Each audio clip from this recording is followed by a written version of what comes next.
Hello, welcome to LGIU's Fireside Chats, our new interview series for the Future Local Lab. In this series, we will be joined by guests from around the world to discuss what the future holds for local government, with the emphasis firmly on what the sector can do now to start preparing for the future. I'm Jon Gleek, Head of Research at LGIU. Today, we're delighted to be sitting down with Professor Jaap de Visser. Jaap is the National Research Foundation Chair in Multi-Level Government Law and Development at the University of the Western Cape's Faculty of Law and has been involved with the Dullah Omar Institute in Cape Town since 1998. Serving as the Institute's director from 2013 to 2022. His research, teaching and consulting focuses on multi-level and local government, good governance, federalism and decentralisation in the Global South. We are very excited to welcome Jaap to the Future Local Lab and have the opportunity to dive into his insights on local government and learn about his experience in resilient local government systems for the future. So if you could please tell us a bit about your background. How did you become interested in and involved in local government and multi-level governance? Yeah, thanks, John. And it's wonderful to be with you and be part of this, I think, very important and creative, initiative. So thanks very much for having me. Yeah, how I got involved in local government is, I suppose, as with many of us, a combination of happenstance and, sort of a passion that grew over time. I was studying law in the Netherlands and went on an exchange program to Cape Town, South Africa at the University of the Western Cape, and then continued there to do a master's degree. Part of my master's degree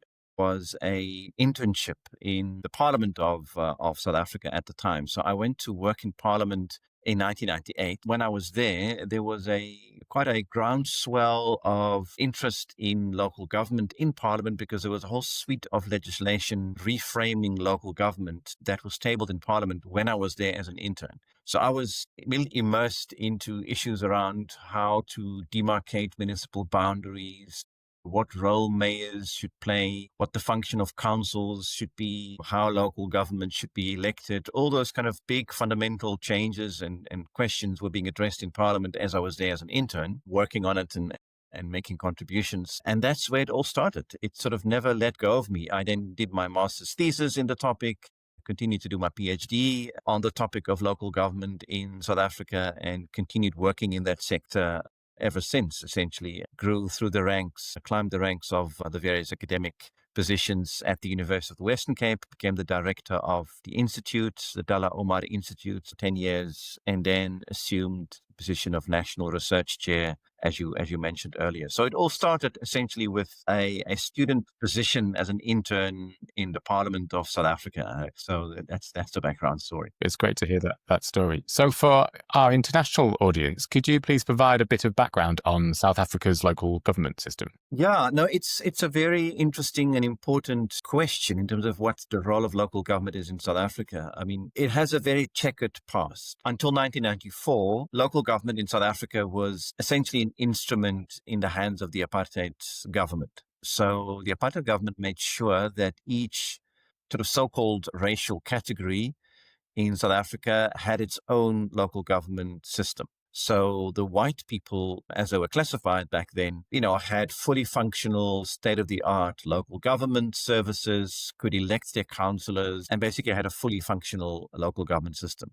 The colored, black, and Indian communities did not. Black local authorities, communities in those areas could not elect their representatives. The leadership was imposed by the national government. Those Black, Indian, and colored local authorities were starved of income and starved of opportunities, and they were essentially used to exploit the Black majority. And there was a strict separation physically between those local governments. And the grand apartheid thinking was that the Black majority was going to live in the reserves, the homelands, the Bantustans, and that only by exception, Black people were allowed in the cities and the urban spaces. Of course, that thinking was completely irrational. It was racist and exploitative, and it also never really materialized because, of course, Black people went to the cities in search for opportunities. So in the end, it resulted in a system where even in the urban areas,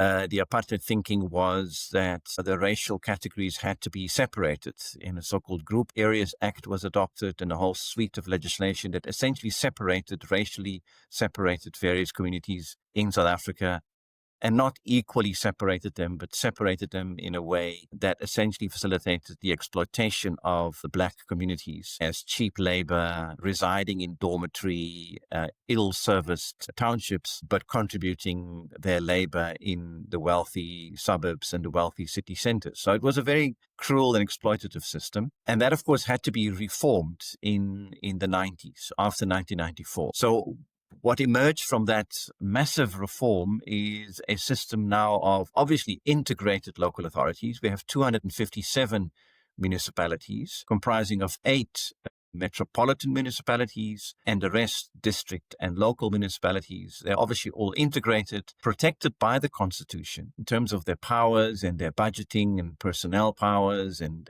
revenue sources are protected in the Constitution. And they are instructed to deliver services, to deliver basic services such as water, electricity, sanitation, refuse, but also to be developmental agents in their area. So not just be a retailer of services, but to promote the livelihoods, the well-being, the socioeconomic circumstances of communities in their jurisdictions. So it's a very progressive blueprint, but coming from a very difficult background, a very difficult and impoverished context. And it's also struggling to find its feet, that system. We are now 25 years into the new local government system, and we're still struggling with many issues in local government, such as, issues of poor governance, corruption, confusion about who does what, powers and functions, lack of capacity, not enough capacity in terms of the officials in local government, but also in the political realm. So a lot of challenges remain, but the system is very well designed in the policy and legislation and responds,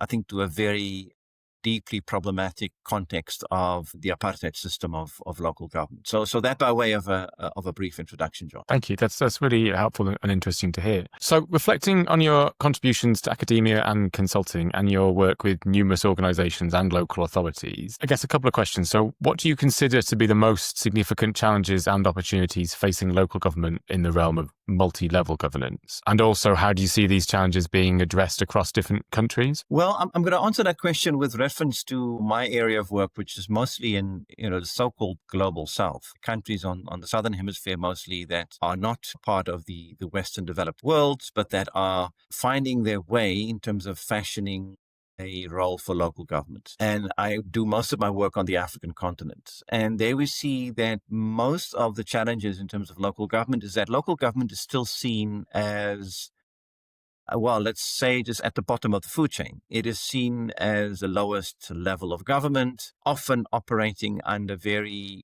restrictive, centralized systems where national government can dictate to municipalities, to local authorities, what they must do, how they must do it. Often these local authorities are dependent on the national government almost entirely for their income, for their revenue. They don't have a lot of own revenue sources, so they are dependent on the national government and often operate under strict supervision of the national government. Slowly that is changing. There are more and more countries on the African continent that are recognizing the importance of giving local government discretion, giving local government a distinctive role to play in the transformation and development of society and delivering of services. And that with that comes a certain level of discretion that needs to be afforded to cities and to local governments in terms of revenue that they should be able to collect, that they should have a level of control over their expenditure, that they should have a level of authority over certain key services so that they can play that meaningful role. And this is particularly important, I think, with respect to African cities. Cities in Africa are growing at a tremendous fast rate. Urbanization in Africa is catching up very, very fast with the rest of the world. And cities in Africa play a very, very important role, not only in terms of managing that urbanization, the concentration of people and opportunities, but also challenges in relatively small spaces, but also, for example, dealing with the impacts of climate change, that cities in Africa face tremendous difficulties and challenges in terms of managing the impact of climate change and also having to do their bit to mitigate climate change. Now, for that, they need to have a certain level of authority and certain level of discretion over certain things. You cannot play that role meaningfully if you don't, for example, have some authority over public transport or some authority over sewage or some authority over town planning or building regulations, all those sort of built environment functions that we normally associate with cities. If you look at how African governments are constructed, very often you find that African cities have very limited control over those issues because much of it is still controlled by the central government. And that's causing a disconnect and a problem in terms of what we expect of local government on the ground in managing the built environment, managing urbanization, responding to urbanization and channeling it into the positive force that it can be, and also equipping cities to deal with the impact of climate change. So I think the relationship between local governments and the rest of government, I think, is one of the biggest challenges that I see in my work in terms of empowering local governments. So it's really, really helpful and interesting to hear the similarities that you kind of observe. So what would you say is the true potential for decentralization when looking at complex issues such as fostering development, democracy and peace? I think the potential is very real and underestimated. I think in dealing with the complexities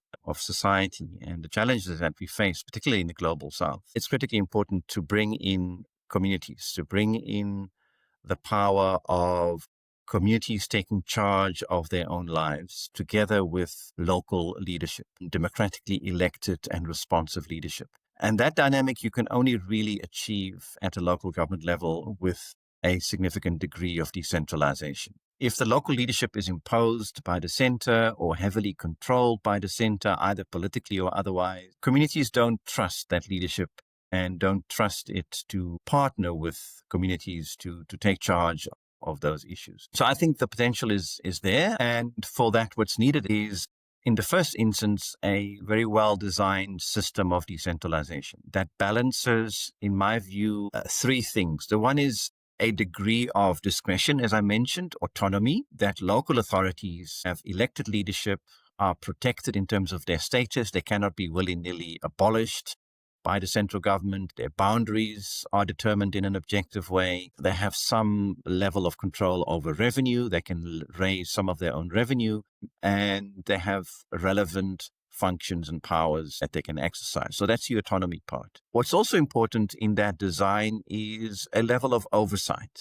because particularly in countries that are starting out with developing local government systems, what is important is that there is some degree of supervision, because you cannot leave local governments to their own devices. There needs to be some monitoring and evaluation, some support if needed. And also, if things go wrong, there needs to be some sort of instrument for the national government to take over a local government or to intervene if things go wrong. So we need to balance that kind of autonomy with supervision. That's the second element. And the third element is cooperation, that even if there is autonomy and if there is oversight and supervision, legally regulated and respectful of the various levels of government, there needs to be collaboration, coordination, working together in good faith, sharing information, planning together, budgeting together, coordinating activities. Those three elements are sort of basic ingredients of a design for local government that can be successful and that can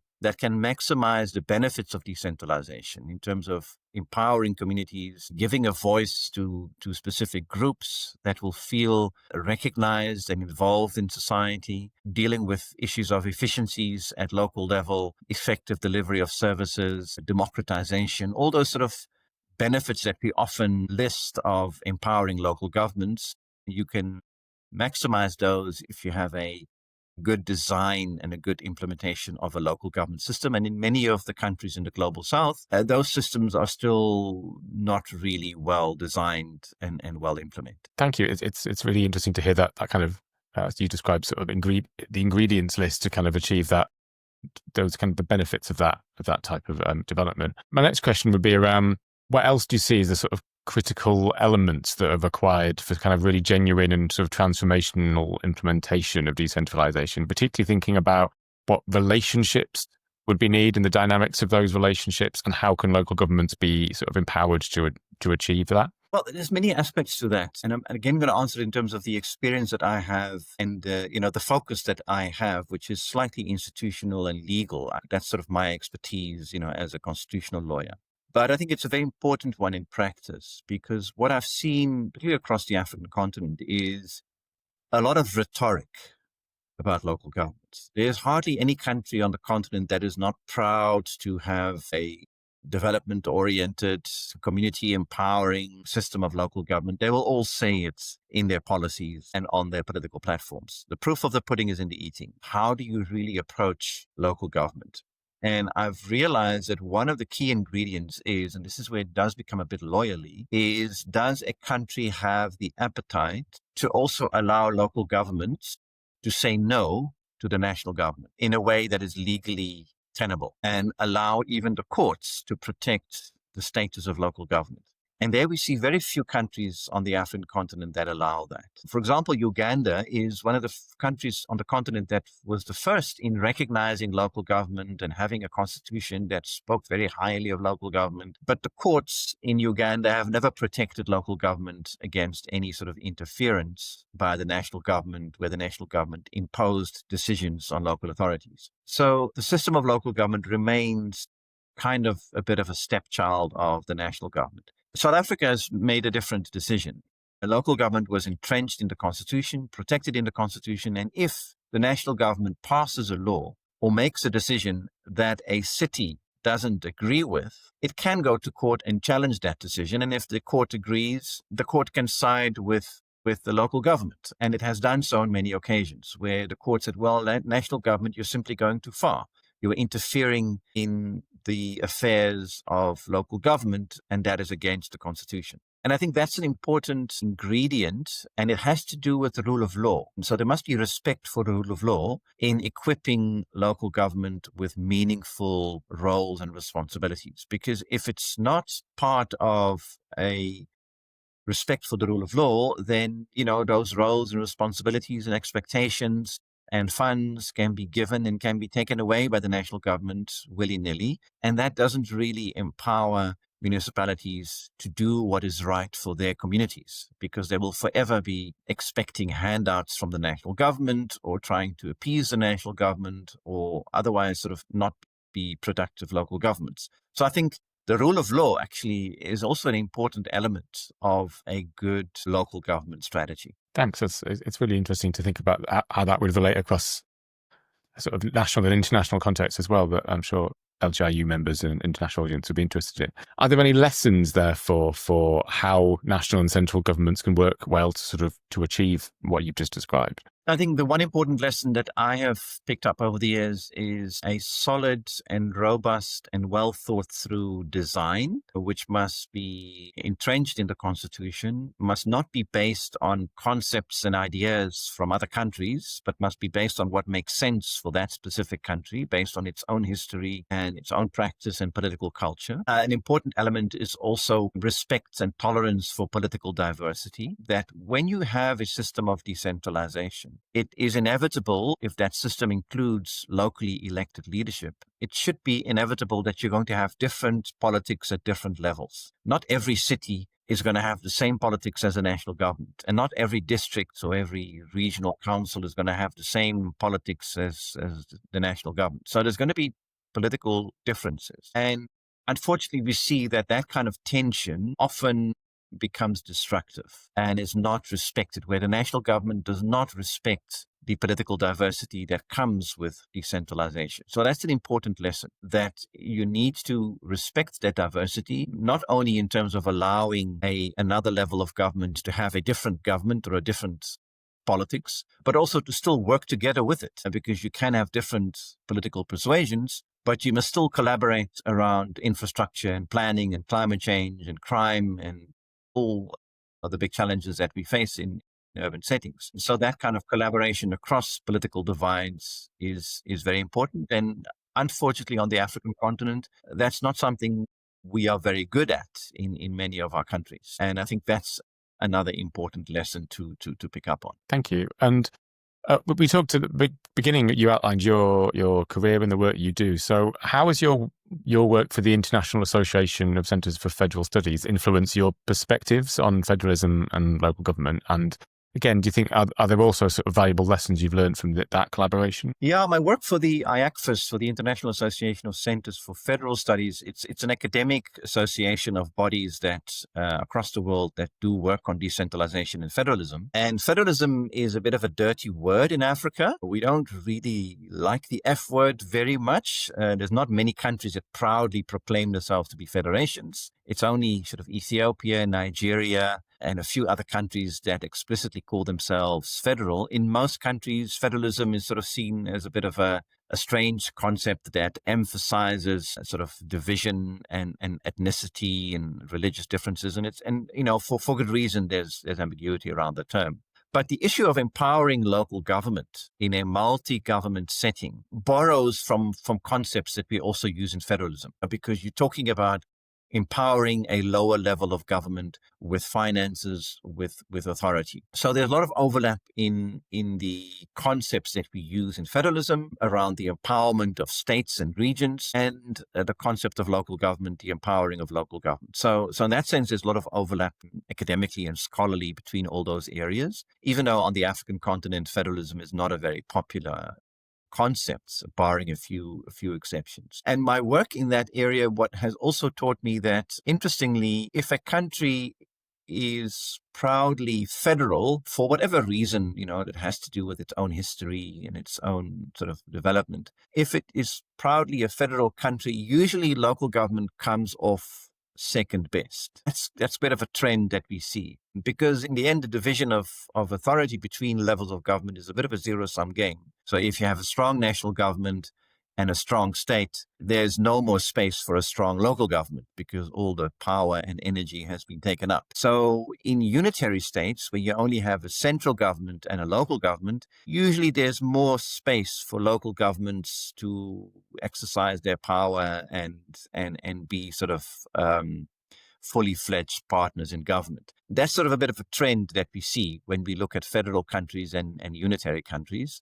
But of course, there are exceptions on all sides. One particular question that comes up in the debate around federalism and unitary systems and local government is often, what is the role of cities? Again, these cities that are so important on the African continent, growing in importance and managing rapid urbanization, where does the city fit in? For example, in South Africa, we've got a bit of a strange system maybe that, the city of Johannesburg, which is the hub of economic activity on the subcontinent, sits underneath the province of Gauteng. So it's sort of nestled underneath a province. And in many other countries, cities of that sort of stature and importance would be elevated to the level of a state, of a city-state. But not in South Africa, where our cities sit underneath a province. And so there are, in that sort of design of a federal system where you have provinces or states and cities, it's important to reflect on what is the position of the city. Do you give it a separate status altogether? For example, in Mozambique, which is implementing sort of a system of devolution with regions and with local governments, they've decided that city of Maputo is too important and is given a special status, a once-off special status, sort of equal to a region or a state. So different countries make different choices in terms of how they position their cities in their federal, semi-federal, or unitary system. So those are very, I think, important debates that we pick up on in the International Association of Centers for Federal Studies. Thank you. It's really interesting to think about some of the similarities and differences that I know listeners and watchers of this video will think about in their own context and the relevance there. So thank you for sharing that. I wanted to think about the future. So this interview series is part of the LGIU's Future Local Lab, which is thinking about local government in the future and how it relates to some of the big sort of grand and global challenges. What emerging trends or innovative ideas do you see shaping the future of local government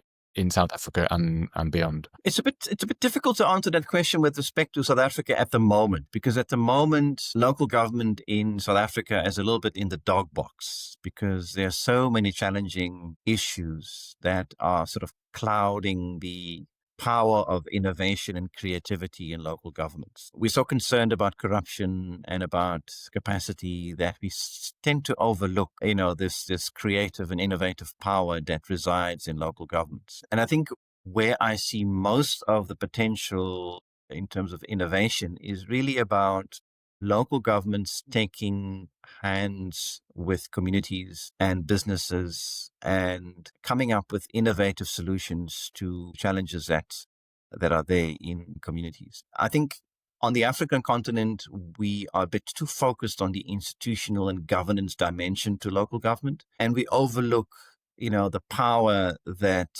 local leaders have in terms of partnering with communities and coming up with creative initiatives and tapping into the energy that exists within communities. So I think that's really where the future of local government in Africa needs to head. And I think that particularly in our cities, there's tremendous amount of energy. We are a youthful continent. There's a youth bulge. Of course, there's youth challenges, unemployment, but huge potential in harnessing the energy and wisdom of young people in partnering with local governments to come up with innovative solutions to big challenges. And I think for that, again, local governments need a measure of discretion, ability to make their own choices, innovate, try things.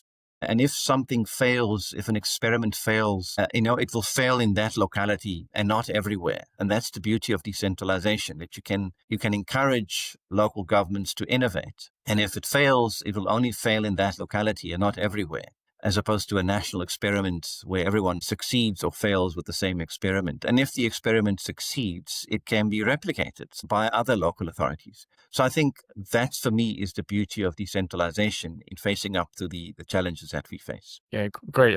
It's really great to hear that sort of, you described that as the sort of the beauty of the opportunity. I guess the flip side of that. So what particular risks and challenges do you foresee, therefore, for local government in the future? And are there things that local government stakeholders can do now to start proactively addressing them? Well, I mean, one of the classic sort of, I suppose, risks to decentralization is this issue of, how do you manage governance at a local level? When you have multiple sites of decision-making, multiple sites of governance, the risk of fragmentation and also the risk of corruption and of bad governance, they are real. They are not necessarily worse than when you have a centralized system where, power is concentrated into center.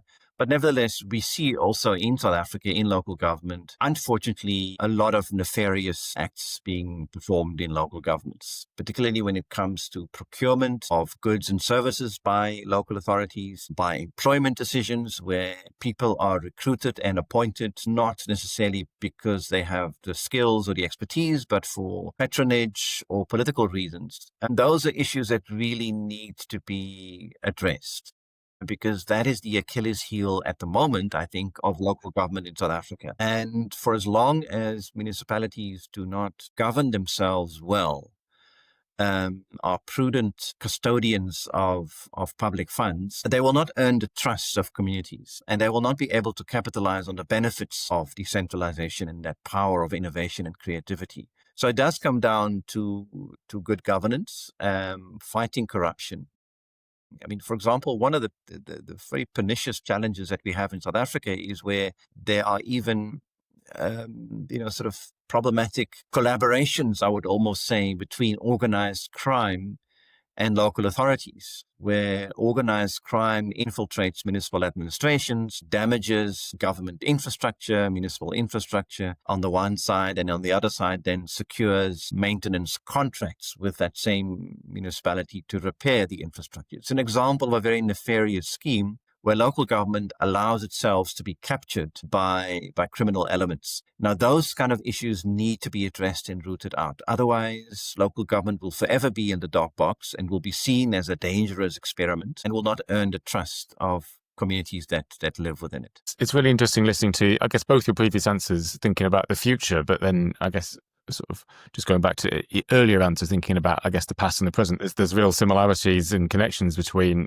just the fundamentals of the opportunities and the fundamentals of the challenges, and that they may be sort of similar over time or not. Do you envision the role of local government evolving or changing, looking to the future to address some of those big sort of complex challenges, or will actually there always be the same sort of fundamental story? No, I think local government will change dramatically, particularly in the face of big changes that we see in the world around the impact of climate change, growing inequality, and the technological revolution, the emergence of things that we couldn't even fathom 10, 15 years ago. How does local government respond to all those challenges? Inequality is a big one, and local government is not always ideally placed to deal with inequality because it has limited resources, it has a limited jurisdiction, and it requires a very well thought through national policy and national funding scheme to make sure that local government can respond to growing inequality. The same with climate change. As I said earlier, if we want our cities to make a meaningful impact in terms of mitigating climate change, but also addressing the impact of it, we need to empower cities with discretion and with funding and with functions to deal with that issue around public transport, building regulations, refuse collection, issues that really are important in terms of managing the impact of climate change, roads, infrastructure, etc. And sort of the current fragmented approach that we often see in countries on the continent here in Africa is not going to produce those kind of results. So much greater collaboration and coordination is needed to really equip local governments to make that impact. Brilliant, thank you. And then I guess you've just outlined a sort of a whole range of sort of potential changes and challenges for the future. So thinking particularly around your kind of passion and interest, where do you think sort of decentralisation will particularly help in responding to some of those challenges? I think one aspect of decentralisation that I think is critical in this respect is accepting differentiation and asymmetry. Again, I'm speaking mostly on the basis of the experience on the African continent, where we often see decentralization as a national policy of one size fits all. All local authorities should be performing the same roles and responsibilities because we see local government as this monolithic entity. And that's really, really wrong, because the responsibilities of a rural village towards its community will be fundamentally different from the responsibilities of a mega city. And the system of decentralization, and not only the law, but also the funding and the practice, needs to respond to that differentiation. It makes sense to equip a major city with authority over public transport because that makes sense for a major city. But it doesn't make sense for a rural village. It makes sense to equip a city with its own revenue-raising authority that it can levy certain taxes and sell services and essentially maintain its own budget. But that doesn't make sense in a rural village, because a rural village, there you're going to have to fund it from elsewhere because there's nothing much in terms of local economy that rural village can tap into. So those kind of issues of differentiation, I think, are critically important in the design of decentralization systems going forward. Thank you. I think that takes us to sort of the end of our questions for this particular interview. But I do think it's really fascinating to think about the connections and similarities and also differences between different international contexts of local government. There's a really strong story of the similarities and differences that we will see across the globe, and hopefully LGIU members and others watching this will really chime with them. So thank you Jaap, for sharing your experiences today, and thank you everybody for watching and listening. We will be back soon with more expert interviews for the Future Local Lab, but for now, thank you very much.